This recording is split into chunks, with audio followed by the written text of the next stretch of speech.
Good morning, dear students. Welcome to your own learning platform, Infinitive Learning Point.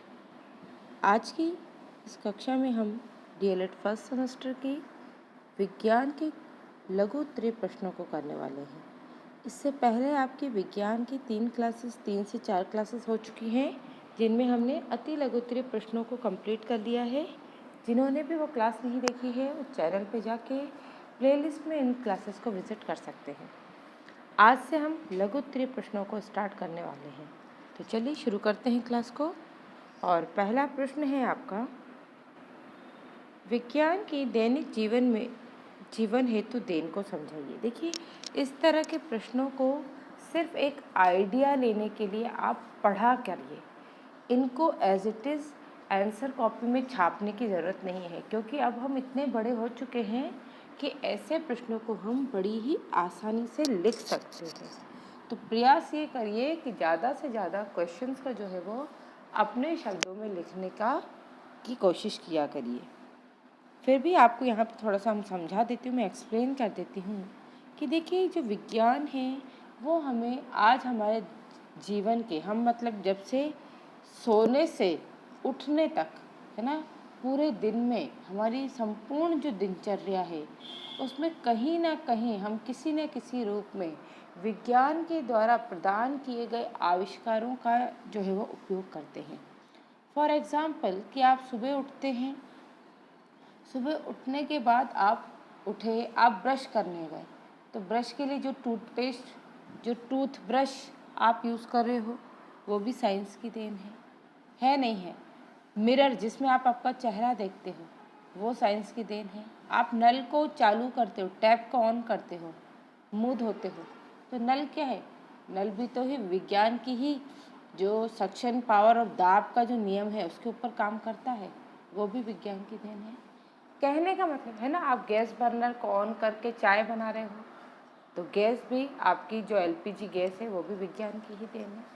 कहने का मतलब ये है कि जब से हमारा दिनचर्या शुरू होती है तब से लेकर रात को सोते समय तक हम हर एक क्षेत्र में कहीं ना कहीं विज्ञान के द्वारा प्रदान की गई चीज़ों का उपयोग कर रहे हैं। अगर हम बड़े क्षेत्र पर बात करें, न केवल मानव जीवन पे बल्कि अन्य क्षेत्रों में, जैसे कि कृषि के क्षेत्र में भी विज्ञान ने हमें कई सारे ऐसे उपकरण प्रदान किए गए हैं जिन्होंने हमारे जो कृषि कार्यों को काफ़ी हद तक सरल बना दिया है। जैसे कि thresher machine, seed drill machine, harvester, ये सब क्या है? ये सभी विज्ञान की ही देन है और इन्होंने हमारे कामों को बड़ा ही आसान कर दिया है। घर बैठे बैठे हम देश विदेश की जानकारियों को प्राप्त कर लेते हैं। हमारा मनोरंजन हो जाता है, वो किसके माध्यम से होता है? टेलीविज़न के माध्यम से। और आजकल तो मोबाइल फ़ोन्स जो हैं उन्होंने टेलीविज़न की जगह ले ली है, तो उनके द्वारा हम घर बैठे जो है वो देश विदेश की जानकारियाँ प्राप्त कर सकते हैं, अपना मनोरंजन कर सकते हैं, वो भी विज्ञान की ही देन है। ठीक है। इसके अलावा गैसीय ईंधन द्वारा शीघ्र खाना बना लेना, है ना, तो विज्ञान ने जो है वो हमारे कामों को भी बड़ा आसान किया है। न केवल हमें सुविधाएं प्रदान की हैं, बल्कि पुराने समय में जब इस तरह की चीज़ों के आविष्कार नहीं हुए थे तो हर काम को करना बड़ा दुर्गम हो जाता था। तो विज्ञान ने जो है अपने आविष्कारों के माध्यम से हमारे कामों को बड़ा सरल कर दिया है ना। टीवी, पंखे, कूलर, AC, इनके द्वारा हमारा जीवन काफ़ी सरल हो गया है ना। LPG जो गैस का यूज़ कर रहे हैं, उससे खाना पकाने का जो टाइम पीरियड है वो कम हो गया है। खाना पकाना बड़ा आसान हो गया है। प्रेशर कुकर में हम कम समय में बहुत जल्दी खाना पका सकते हैं। विद्युत घंटियाँ देख लो आप, या फिर कई प्रकार के, है ना, जैसे यातायात के साधन हैं, रेलगाड़ी हो गया, कार, बस, मशीन, वायुयान, है ना। इसके अलावा कृषि क्षेत्र में उर्वरक, अच्छे किस्म के बीज, सिंचाई की जो तकनीकें हैं, नहरें हैं, पंप है, ये सब क्या है? ये सभी कुल मिलाकर विज्ञान की देन है। तो इस तरीके से विज्ञान ने जो है वो हमारे जीवन को सकारात्मक रूप से प्रभावित किया है और हमारे जो दुर्गम कार्य थे उनको काफ़ी हद तक सरल बना दिया है। तो इस तरीके से आप जो है वो विज्ञान के चमत्कारों का उल्लेख करके इस प्रश्न का उत्तर दे सकते हैं। एग्ज़ाम में आपको इतना बड़ा उत्तर नहीं देना है, ठीक है ना। इतना बड़ा ना तो आपसे क्वेश्चन पूछा जाएगा और ना ही आपको इतना बड़ा आंसर देना है, क्योंकि 25 नंबर का प्रश्न है। हद से हद आपका एक प्रश्न 2 नंबर का आएगा, ठीक है। तो 2 नंबर को हम 2 नंबर के हिसाब से ही लिखेंगे। ज़्यादा से ज़्यादा आप 5 या 6 लाइनें लिख देगा, है ना, 5 लाइनें लिख दीजिएगा, इससे ज़्यादा आपको लिखने की ज़रूरत नहीं है।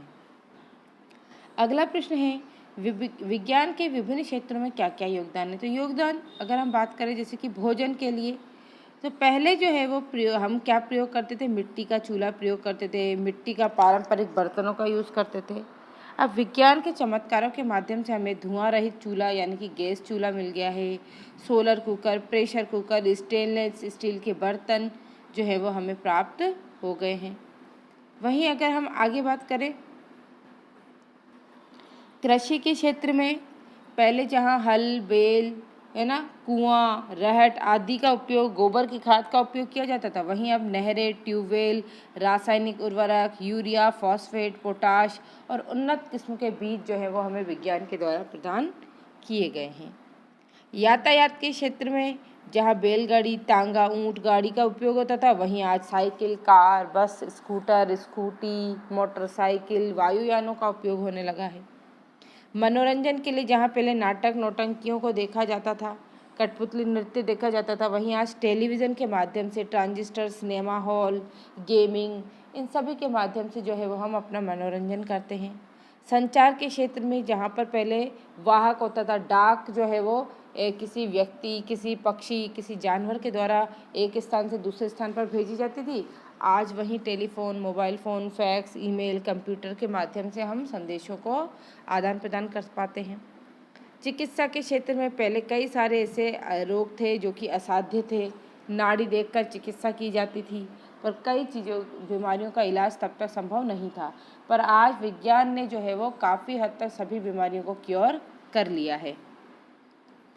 शिक्षा क्षेत्र की अगर हम बात करें तो विद्यालय, कॉलेजों में जो शिक्षकों का पढ़ाने का ढंग है वो पहले व्याख्यान विधि से हुआ करता था, क्योंकि ज़्यादा कुछ ऐसे साधन तो होते नहीं थे, है ना।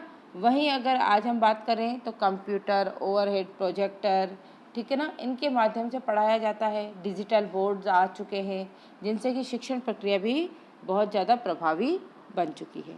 अंतरिक्ष की खोज की बात करें तो पहले केवल सूर्य चंद्रमा की स्थिति के बारे में बताया गया था, पृथ्वी की आकृति के बारे में बताया गया था, पर अब जो है वो विज्ञान की उन्नति के कारण क्या है, कई प्रकार के प्रक्षेपण यानों और उपग्रहों को भी पृथ्वी की कक्षा में स्थापित किया जा चुका है।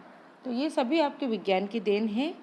तो इनको एक बार आप पढ़ लेंगे तो बड़ी ही आसानी से आप इसका उत्तर अपने हिसाब से भी लिख कर आ सकते हैं। यहाँ पे आपको रटने की ज़रूरत नहीं है।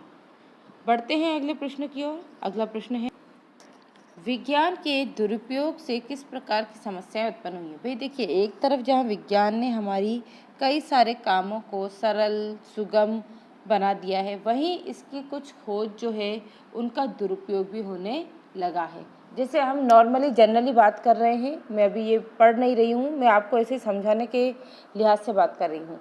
जैसे कि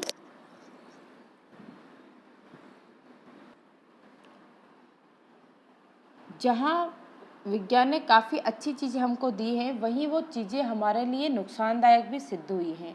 जैसे कि ज़रूरत से ज़्यादा टेलीविज़न देखना, मोबाइल फ़ोन चलाना, जहाँ ये हमारे मनोरंजन करते हैं वहीं इनसे विकिरण प्रदूषण भी होता है, ठीक है। एसी, कूलर, एसी की अगर हम बात करें, रेफ्रिजरेटर की बात करें, तो इनसे निकलने वाली जो फ्रीऑन गैसेस इनमें भरी जाती है वो वायु प्रदूषण का कारण बनती है। वहीं यातायात के साधनों का आविष्कार करने से वायु प्रदूषण में वृद्धि हुई है, क्योंकि पेट्रोल और डीजल के जो दहन से carbon monoxide, carbon dioxide, sulphur, lead, इस तरह का प्रदूषण होता है।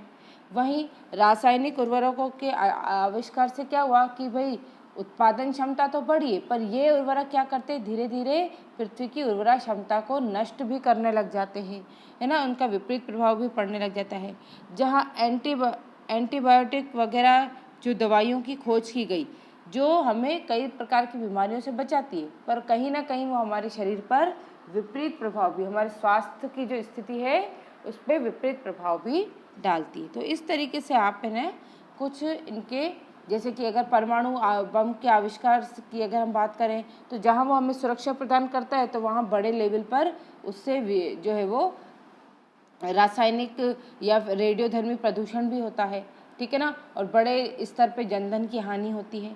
तो जहाँ ये इन चीज़ों ने हमारा सहयोग किया है, बहुत अच्छा हमको चीज़ें जो है वो सरल और सुगम करवाई हैं, उपलब्ध कराई हैं, वहीं कहीं ना कहीं ये हमारे जीवन को नकारात्मक रूप से भी प्रभावित कर रही हैं। आगे बढ़ते हैं अगले प्रश्न की ओर। मानव निर्मित एवं प्राकृतिक वस्तुओं से आप क्या समझते हैं? तो अगर हम मानव निर्मित वस्तुओं की बात करें तो ऐसी वस्तुएं जो कि मानव के द्वारा बनाई गई हैं, ठीक है, जिनका निर्माण जो है मानव ने अपने हाथों से किया है ना। और जैसे कि अगर हम बात करें विज्ञान के चमत्कार में ट्रैक्टर, ट्रॉली, टेबल, कुर्सी, ये पलंग, है ना, टेलीविज़न, इन सब का निर्माण मानव ने किया है विभिन्न प्रकार की तकनीकों का उपयोग करके। तो ये मानव निर्मित वस्तु हो जाती है। वहीं अगर हम बात करें प्राकृतिक वस्तुओं की तो ऐसी वस्तुएं जिनका निर्माण मानव ने नहीं किया है, वो प्रकृति से हमें मुफ्त रूप में प्राप्त है, निःशुल्क प्राप्त है, जैसे कि हवा, पानी, सूर्य, ताप, है ना। तो ये सब क्या कहलाएंगी? ये सभी प्राकृतिक वस्तुएं कहलाएंगी। आगे चलते हैं अगले प्रश्न की ओर। वैज्ञानिक विधि के विभिन्न चरण बताइए। भाई वैज्ञानिक विधि के चरणों की बात हो रही है कि किसी भी कार्य को करने के लिए जब हम वैज्ञानिक विधियों का उपयोग करते हैं तो उसके कौन कौन से स्टेप्स हमको फॉलो करने पड़ते हैं। तो सबसे पहला आता है वैज्ञानिक विधि में जिज्ञासा। भाई जब तक आप, जिज्ञासा का मतलब होता है किसी चीज़ को जानने की इच्छा। जब तक आपके अंदर किसी चीज़ को जानने की इच्छा नहीं होगी तो आप उसके अनुसार काम नहीं, उसके लिए कोई काम नहीं करेंगे, है ना, कोई आविष्कार नहीं करोगे, कोई खोज नहीं करोगे, है ना। तो सबसे पहला स्टेप आता है आपका जिज्ञासा, मतलब आपके अंदर एक प्रवृत्ति होनी चाहिए किसी नई चीज़ को जानने की। दूसरा आ जाता है आपका प्रश्न करना। भाई जब आपके अंदर जिज्ञासा जागी तो उससे संबंधित आपने प्रश्न किया, आपने पूछा भाई ऐसा क्यों, कैसे, कब, कहाँ, इस तरह के प्रश्न किए। दूसरा आ जाता है परिकल्पना। फिर आपने एक परिकल्पना यानी कि एक अवधारणा तैयार की अपनी जिज्ञासा के विषय से संबंधित। फिर उसके अनुसार जो है वो हम परीक्षण करते हैं। देन परीक्षण का फिर निरीक्षण किया जाता है कि भाई परीक्षण किस हद तक सही है, कौन कौन से स्टेप्स को फॉलो किया गया। फिर जो भी निष्कर्ष निकला, जो भी निरीक्षण करने के बाद जो भी हमने ऑब्जर्व किया उसका अभिलेखीकरण करते हैं, लिखते हैं उनको। फिर उनका विश्लेषण किया जाता है, फिर वर्गीकरण, फिर पुनर्विचार और सबसे अंत में निष्कर्ष निकाला जाता है। तो ये आपके वैज्ञानिक विधि के कुछ चरण होते हैं। अगले प्रश्न की ओर बढ़ते हैं। नेक्स्ट क्वेश्चन है आपका, वैज्ञानिक खोजों में विदेशी तथा भारतीय वैज्ञानिकों के योगदान के विषय में बताइए। तो देखिए आपको इसमें कुछ नहीं करना है, कुछ विदेशी और कुछ हमारे भारतीय वैज्ञानिकों के नाम बताने हैं जिन्होंने अलग अलग प्रकार की खोज की है। आपको जो याद आते हैं आप वो भी लिख सकते हैं और ये बुक वाले भी याद कर सकते हैं। तो देखिए जैसे कि एडवर्ड जेनर है, इन्होंने रोगों से लड़ने के लिए वैक्सीन का निर्माण किया। अलेक्जेंडर फ्लेमिंग ने जो है वो पेनिसिलिन एंटीबायोटिक का निर्माण किया। ये तो हमारे विदेशी वैज्ञानिक थे। वहीं दूसरी ओर एक पॉलिश, है ना, पोलैंड के वैज्ञानिक थे जिनका नाम क्यूरी था। तो मैडम क्यूरी ने रेडियोधर्मिता की, रेडियम की खोज की, पोलेनियम की खोज की। गैलीलियो ने दूरबीन की खोज की। थॉमस अल्वा एडिसन ने ग्रामोफोन और बल्ब की खोज की, है ना। इसके अलावा मार्कोनी ने रेडियो का आविष्कार किया। ऑटो हॉर्न ने परमाणु बम का आविष्कार किया। सर आइजैक न्यूटन ने गुरुत्वाकर्षण बल। वोल्टा ने विद्युत सेल। माइकल फेराडे ने डायनेमो का। विलियम रॉन्टजन ने एक्सरे किरणों का। फर्मी ने परमाणु भट्टी का। जॉन लोगी बेयार्ड ने टेलीविज़न की खोज की। ठीक है, तो ये सारे नाम आपको याद होने चाहिए क्योंकि ये इस तरह के प्रश्न न केवल आपके डीएलएड एग्जाम में, मतलब लाइफ टाइम जब भी आप कभी भी किसी भी कॉम्पिटिटिव एग्जाम की तैयारी करोगे ना, उन सब में ये पूछे जाते हैं, तो ये याद रखिएगा इन्हें। वहीं अगर हम प्राचीन काल में हमारे भारतीय वैज्ञानिकों की बात करें तो प्राचीन काल में भारतीय खोजों में चरक ऋषि ने जड़ी बूटियों से दवाएं बनाई। ये एक महान चिकित्सक थे। सुश्रुत की अगर हम बात करें तो ये सबसे पहले जो है वो शल्य चिकित्सक थे, सर्जन थे जिन्होंने प्लास्टिक सर्जरी की थी सबसे पहले। आर्यभट्ट ने पाई का मान निकाला था। श्रीधराचार्य ने जो है वो वर्ग समीकरण दिया था। तो ये कुछ महान गणितज्ञ और वैज्ञानिक भी हमारे भारत में प्राचीन काल में भी रहे। अगर हम वर्तमान आधुनिक युग की बात करें तो जगदीश चंद्र बसु की अगर हम बात करें तो उन्होंने पौधों में संवेदनशीलता का पता लगाया था। कहीं कहीं बॉस लिखा रहता है, कहीं कहीं बसु भी लिखा रहता है, तो कंफ्यूज नहीं होना है। सीवी रमन, रामानुज, है ना, एसएन बोस, मेघनाथ साहा, टीआर शेषाद्री, होमी जहांगीर भाभा, इन सभी ने जो है वो बहुत ही अलग अलग क्षेत्रों में जो है वो अपने अपने क्या किए, खोज की और कई सारे आविष्कार इन्होंने किए। डॉक्टर एपीजे अब्दुल कलाम या डॉक्टर कस्तूरी रंगन की बात करें तो एपीजे अब्दुल कलाम साहब को तो आप जानते ही हैं, मिसाइल मैन के नाम से जाना जाता है। ठीक है, विंग्स ऑफ फायर नामक इन्होंने पुस्तक लिखी थी। तो इन्होंने, ये कुछ महान वैज्ञानिक हैं, कुछ भारतीय, कुछ विदेशी, कुछ प्राचीन काल के। तो इनके आपको नाम और इनकी खोजें जो है वो आपको याद होनी चाहिए। अगला प्रश्न है, सजीव और निर्जीव वस्तुओं में भेदों को स्पष्ट कीजिए। तो देखिए, सजीव निर्जीव के भेद, इतना बड़ा आंसर आपको नहीं लिखना है और न ही ज़रूरी नहीं है कि आप इस तरीके से 3 कॉलम बनाकर लिखें। बस 2 कॉलम बनाइए, एक तरफ सजीव एक तरफ निर्जीव लिख दीजिए। बस आपको इनके अंतर याद होने चाहिए और 2 नंबर से ज़्यादा का प्रश्न नहीं आना है।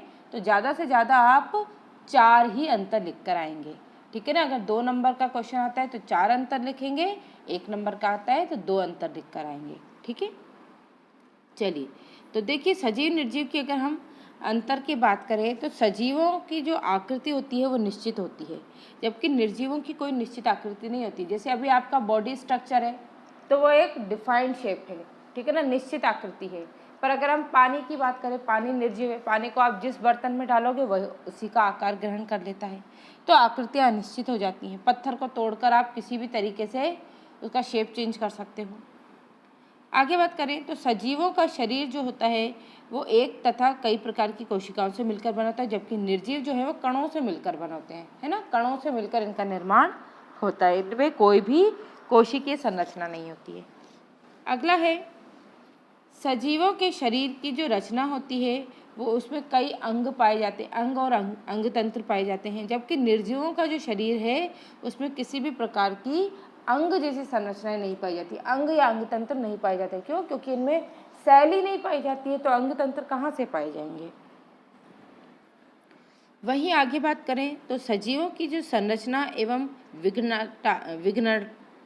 विघटनात्मक जो क्रियाएं होती हैं वो समय समय पर होती हैं, जबकि निर्जीवों में कोई भी उपापचय क्रिया होती नहीं। भाई हम भोजन करते हैं, भोजन के अणुओं का टूटना और फिर उनसे एनर्जी रिलीज होना, तो इस तरह की प्रॉपर जो है वो हमारे अंदर क्रियाएं होती हैं, सजीवों में क्रियाएं होती हैं, जबकि निर्जीवों में इस प्रकार की कोई भी क्रिया नहीं होती है। सजीवों में श्वसन क्रिया होती है जिसके फलस्वरूप ऊर्जा उत्पन्न होती है। निर्जीव तो श्वसन करते ही नहीं है क्योंकि वो तो निर्जीव है, उनमें कोई कोशिका ही नहीं होती है, तो वो कहाँ से श्वसन करेंगे। फिर आता है, सभी सजीव भोजन ग्रहण करते हैं, शारीरिक क्रियाओं के लिए ऊर्जा जो है वो उनको भोजन से प्राप्त होती है, जबकि निर्जीवों में भोजन ये ग्रहण ही नहीं करते हैं, है ना। सजीवों में सभी प्रकार की जैविक क्रियाएं होती है, चाहे वो श्वसन है, पाचन है, उत्सर्जन है, प्रजनन है, प्रचलन है ना, जबकि निर्जीवों में इस तरह की कोई भी जैविक क्रिया नहीं होती है। सजीवों में जीव अंश पाया जाता है, जबकि निर्जीवों में जीवन नहीं पाया जाता है। तो ये कुछ प्रमुख जो है वो अंतर है सजीव और निर्जीव के मध्य। अगला प्रश्न है, सजीवों के प्रमुख लक्षण बताने हैं आपको। तो देखिए, ये प्रश्न और इससे पहले जो अंतर वाला प्रश्न है इनके उत्तर सेम है। क्यों? क्योंकि सजीव और निर्जीव के बीच में जब आप अंतर लिख रहे हो तब भी तो सजीवों के लक्षण ही लिख रहे हो आप। तो बस आपको ऐसे ही उत्तर तैयार करने हैं कि एक ऐसा उत्तर तैयार करो जो 3-4 प्रश्नों का उत्तर बन जाता है।